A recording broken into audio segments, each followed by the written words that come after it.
प्रार्थना की बेहोशी का फायदा उठाया गया और गौतम व माही ने प्रार्थना के होने वाले बच्चे पर अपना हक जमाने की कोशिश की। जी हाँ दोस्तों, सुपरहिट टीवी सीरियल अनुपमा की आने वाली कहानी में एक बड़ा और चौंका देने वाला मोड़ दिखाई देने वाला है। यहाँ आखिरकार गौतम का असली चेहरा पूरे परिवार के सामने उजागर होगा। कहानी में दिखाया जाएगा कि कैसे गौतम, जो ऊपर से शांत, सभ्य और माही के लिए समर्पित बनने का नाटक कर रहा था, अंदर ही अंदर एक बहुत बड़ा खेल खेल रहा था। उसने माही से शादी तो कर ली, लेकिन उसका असली मकसद कुछ और ही था। प्रार्थना के बच्चे को अपना बनाना और प्रार्थना को पूरी तरह अपने वश में रखना।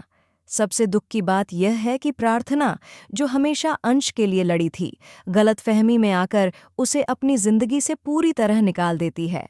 गौतम की थोड़ी सी उकसाहट और चालबाजी से प्रार्थना अंश से दूर हो जाती है और उसे अपने जीवन से बाहर कर देती है। जितना अत्याचार गौतम ने प्रार्थना के साथ किया, जितना उसे डराया धमकाया, उतना ही प्रार्थना ने अंश के एक छोटे से धक्के को बड़ा मुद्दा बना लिया और अपने ही बच्चे से मुंह मोड़ लिया। इस स्थिति में सबसे दर्दनाक बात यह है कि प्रार्थना यह भी नहीं समझ पा रही कि शाह परिवार और अनुपमा ने उसके कठिन समय में कितना साथ दिया था। जब पूरा कोठारी परिवार प्रार्थना के खिलाफ खड़ा हुआ था, तब अनुपमा, ख्याति और शाह परिवार के बाकी सदस्य ही थे जो उसका साथ निभा रहे थे। लेकिन अब प्रार्थना बदल चुकी है। वह न तो संघर्ष कर रही है और न ही यह समझ पा रही है कि कौन उसके साथ है और कौन उसके खिलाफ। अब कहानी उस मोड़ पर पहुंच चुकी है जहां प्रार्थना का बच्चा दुनिया में आने ही वाला है। कोठारी परिवार बच्चे के स्वागत के लिए तैयार है, लेकिन सबसे ज्यादा उतावले हैं गौतम और माही, क्योंकि दोनों ही इस बच्चे पर हक जमाने की फिराक में हैं। खासकर गौतम, जिसकी असली योजना यही थी कि वह इस बच्चे को अपना बता सके और प्रार्थना को हमेशा के लिए अपने जाल में फंसा सके। गौतम और माही काफी समय से यह प्लानिंग कर रहे हैं थे कि कैसे इस बच्चे को अपने पास रखना है।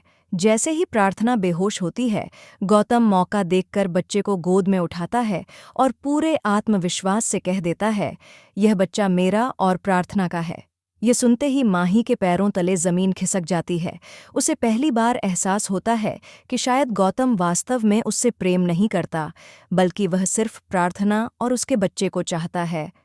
अब माही के मन में यह डर बैठने लगता है कि कहीं गौतम उसे छोड़कर प्रार्थना के पास वापस न चला जाए। लेकिन असली सवाल यही है, प्रार्थना अब क्या करेगी?